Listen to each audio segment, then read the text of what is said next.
तुम न जाने किस जहान में खो गए कि हम भरी दुनिया में तन्हा हो गए।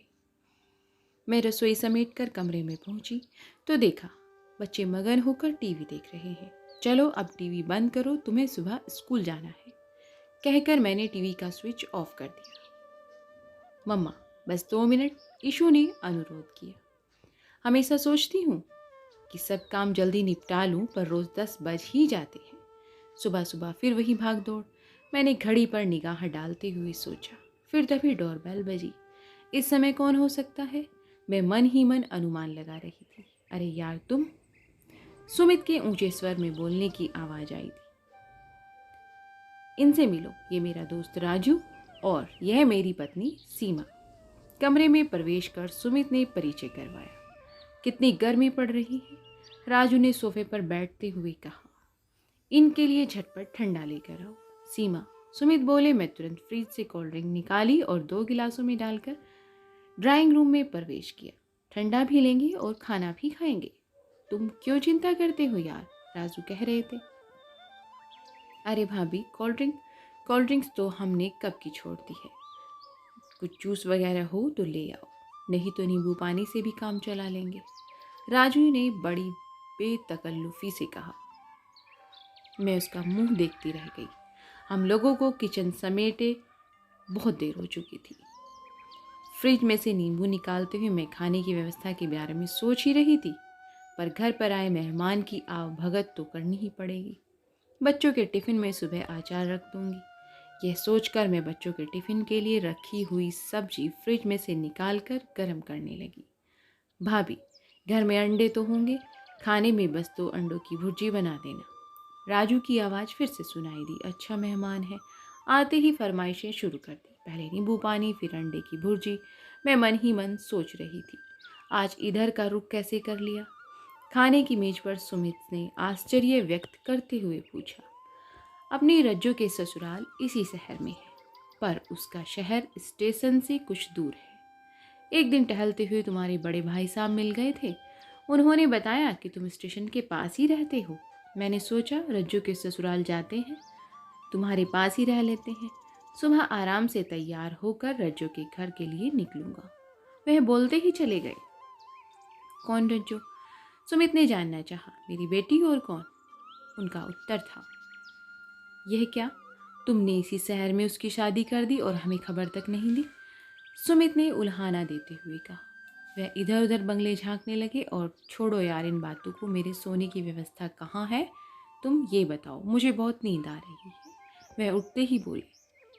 जिस दोस्त का वर्षों से कुछ अता पता नहीं, उस बचपन की दोस्ती को मैं अच्छी तरह समझ गई थी। पर अब राजू कहीं भी कभी भी आ पहुँचते, बड़े अधिकार से खाते पीते और सुबह तैयार होकर चल पड़ते बेटी के ससुराल के लिए। हाँ, मैं भी उसे अब राजू भैया कहने लगी थी। फिर एक दिन अपनी पत्नी के साथ आ पहुंची। मन को कुछ अच्छा लगा, चलो गांव से कुछ तो जुड़ाव होगा। मैं उनके लिए खाना बनाती रही और त्याग भी करती रही। खाना परोसते समय वह बोली, आपने सब सब्जियों में लहसुन डाला है, मैं लहसुन नहीं खाती हूँ। सब्जी छोंकते समय आप बता देती, मैं नहीं, हिम्मत करके कहा। फिर भाई साहब ने भी कभी जिक्र नहीं किया।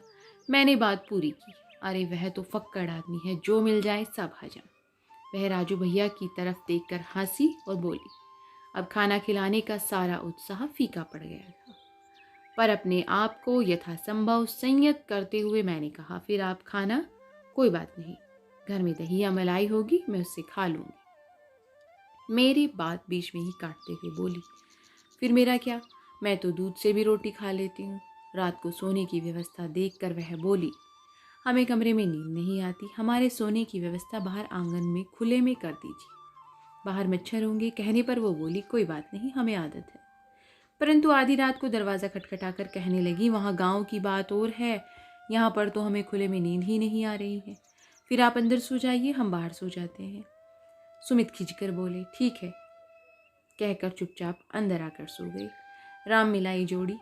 मैं मन ही मन सोच रही थी, अगली बार आए तो उनके साथ उनका बेटा भी था। यह संजय है, इसकी कल यहाँ के मेडिकल कॉलेज में एडमिशन के लिए काउंसलिंग है। रज्जो बहुत जिद कर रही थी कि मेरे पास आ जाओ, पर मैंने कहा, अपना सुमित है ना, फिर हमें कहीं और जाने की क्या ज़रूरत है। फिर बेटियों के घर जाना इतना आसान थोड़ा ही ना है। उन्होंने फिर कैफियत दी पूरी की पूरी। इत्तेफाक से सुमित के एक दोस्त भी अपनी बेटी के साथ आ गए। दोनों को एक ही समय मेडिकल कॉलेज पहुंचना था। सुबह उठकर सुमित भैया रसोई में मेरे पास आकर बोले, भाभी आप हम दोनों को पहले ब्रेकफास्ट करवा दें, यह लोग बाद में नाश्ता करते रहेंगे। भाभी, मैं सोच रहा था कि मैं अपनी गाड़ी निकाल लेता हूँ, सब लोग साथ ही चलेंगे, पर अगर यह पहले जाना चाहते हैं तो इन्हें नाश्ता करवा दें, मेडिकल कॉलेज भी यहाँ से दूर है। सुमित के दोस्त हंसकर बोले। मेडिकल कॉलेज कितनी दूर है? राजू भैया ने कुछ सोचते हुए पूछा। कहाँ, ज़्यादा दूर तो नहीं है, यहीं बस 8 किलोमीटर, पर ऑटो पीछे से भर कर आते हैं, जगह जगह रुकते हैं। हाँ, आप अगर सालम ऑटो करना चाहें तो जल्दी पहुंच सकते हैं, पर वह भी 200-250 रुपये में नहीं होता, उससे ज़्यादा ही लगता है, सुमित ने कहा।